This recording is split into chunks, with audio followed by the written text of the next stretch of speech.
इस वीडियो में हम लोग क्लास 7 साइंस का चैप्टर 9 पढ़ने वाले हैं, जिसका नाम है गंदे जल का निपटान। तो इस वीडियो में हम लोग A to Z question answer solve करने वाले हैं जो इस चैप्टर में दिया हुआ है। तो चलिए बिना समय गवाए वीडियो को स्टार्ट करते हैं। तो देखिए ये अभ्यास सॉल्व करेंगे। ए में लिखा हुआ है सही विकल्प चुने।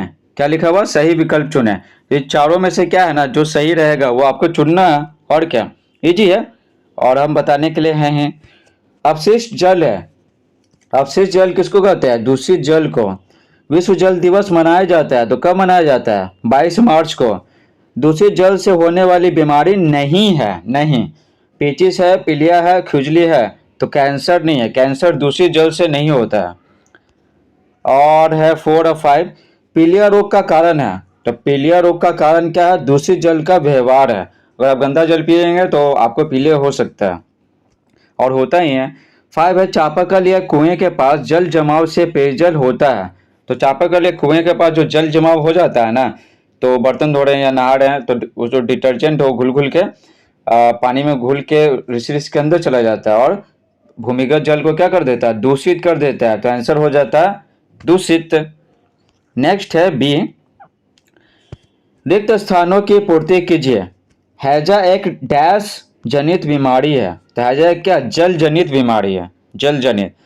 और ये फिलिंग द ब्लैंक्स है। तो चलिए आपको पीडीएफ से बताते हैं, ठीक है, जो आपके लिए स्पेशल तैयार किए हैं। अगर आप बोलिएगा तो कमेंट में लिंक दे देंगे पीडीएफ का। तो ये रहा पूरा पीडीएफ। तो पढ़ते हैं आगे। ये रहा।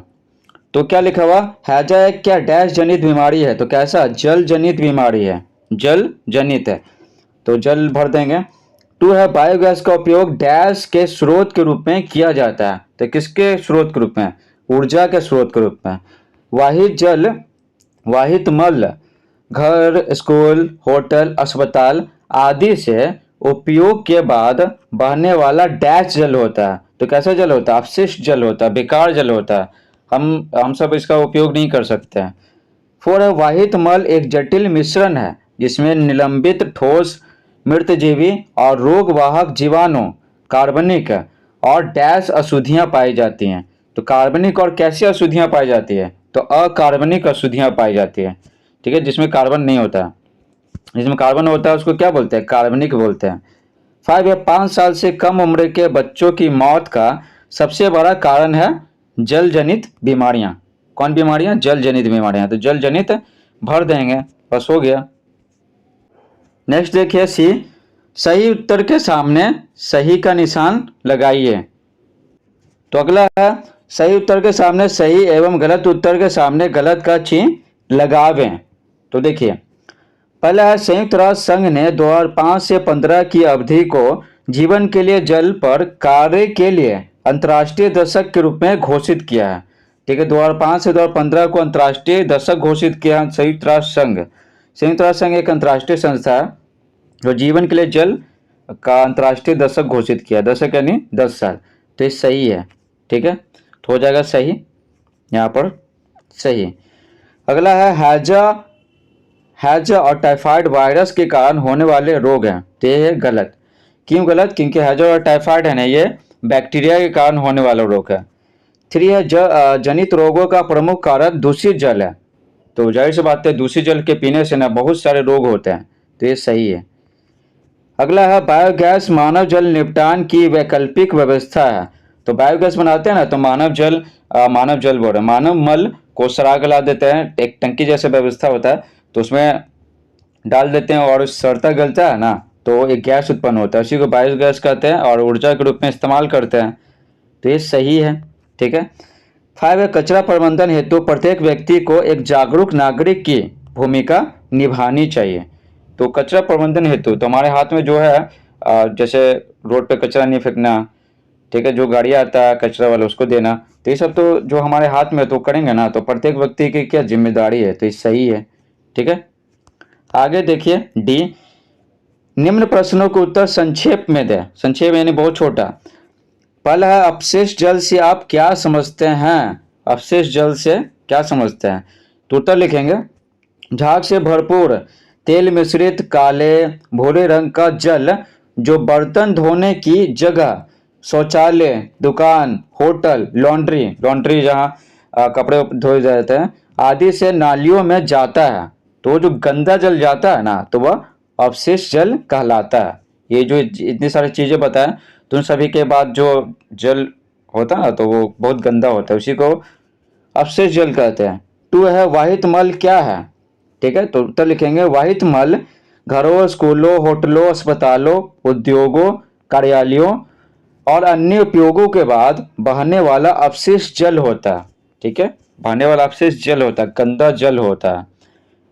फिर पूछ रहा है उनमें कौन कौन सी अशुद्धियां होती हैं।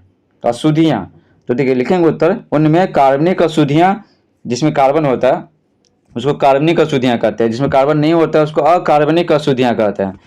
तो उनमें कार्बनिक अशुद्धियां मानव मल मूत्र, फल सब्जी का कचरा आदि अकार्बनिक अशुद्धियां, जैसे में नाइट्रेट, धातुएं आदि और सूक्ष्म जीव होते हैं, ठीक है। ये सब मिला हुआ रहता है।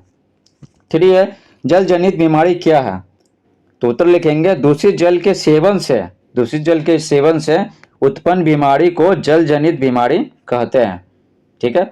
अब आगे क्या बोल रहा है, इनसे होने वाली किन्हीं 3 बीमारियों के नाम एवं उनके लक्षण बताएं। देखिए उत्तर लिखेंगे दूषित जल के सेवन से पेचिस, पीलिया और हैजा होता है। होता तो ढेर सारी बीमारी, बस यहाँ पर 3 पूछ रहा है तो 3 लिखे हैं। और क्या बोल रहा है, लक्षण भी बताएं। तो उत्तर लिखेंगे पेचिस में पेट में ममोड़ के साथ बार बार दस्त होता है।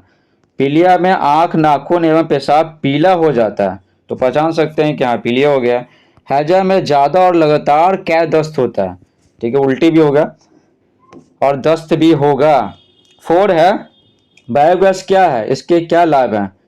तो उत्तर लिखेंगे जानवरों, जीव जंतुओं के अपशिष्ट पदार्थ वायु संयंत्र में इकट्ठा होकर गैस बनाता है, जिसे बायोगैस कहते हैं। तो एक टंकी जैसा व्यवस्था होता है जिसको बायोगैस संयंत्र कहते हैं। तो इसमें जानवरों का जो होता है ना गोबर, ठीक है, और मूत्र और मानव मल मूत्र भी, तो वो सबको क्या करते हैं उसमें डाल देते हैं, तो सड़ता गलता है ना, तो गैस निकलता है, उसी को बायोगैस कहते हैं। और इसके क्या लाभ है। तो उत्तर लिखेंगे बायोगैस ईंधन का काम करता है, ठीक है। जैसे एलपीजी गैस होता है ना, उसी तरह ईंधन का काम करता है। इसे खाना पका सकते हैं तथा घरों और सड़कों पर लाइट जला सकते हैं इसकी सहायता से। 5 है एक जागरूक नागरिक के रूप में हम कचरा एवं गंदे जल के प्रबंधन में क्या योगदान दे सकते हैं। हम सब क्या योगदान दे सकते हैं। तो हम सब तो एक बड़ा सा फैक्ट्री तो खोल नहीं सकते हैं जहाँ पर कचरा को रिसाइकिल किया जाए, तो जो हमारे हाथ में वो तो करना है ना। तो वही बोला जा रहा है जागरूक नागरिक के रूप में हम क्या कर सकते हैं। तो उत्तर लिखेंगे एक जागरूक नागरिक के रूप में हमें कचरा हमेशा कूड़ेदान में फेंकना चाहिए, इतना तो कर सकते हैं। सार्वजनिक स्थानों को साफ सुथरा रखने में सहयोग करना चाहिए। बहुत सारे होता है ना विमल खा के इधर उधर थूक देते हैं, ठीक है, तो वो नहीं करना चाहिए, ठीक है, खाना ही नहीं चाहिए, ठीक है। तो साफ सुथरा रखने में योगदान देंगे। और कहीं नालों से गंदा जल सड़क पर बह रहा हो तो इसकी सूचना कार्यालय में देनी चाहिए। इससे क्या होगा, ऐसे होगा वो उनके कर्मचारी आएंगे और उसको साफ सफाई करेंगे, ठीक है। इस प्रकार से पूरा चैप्टर समाप्त होता है। Thanks for watching.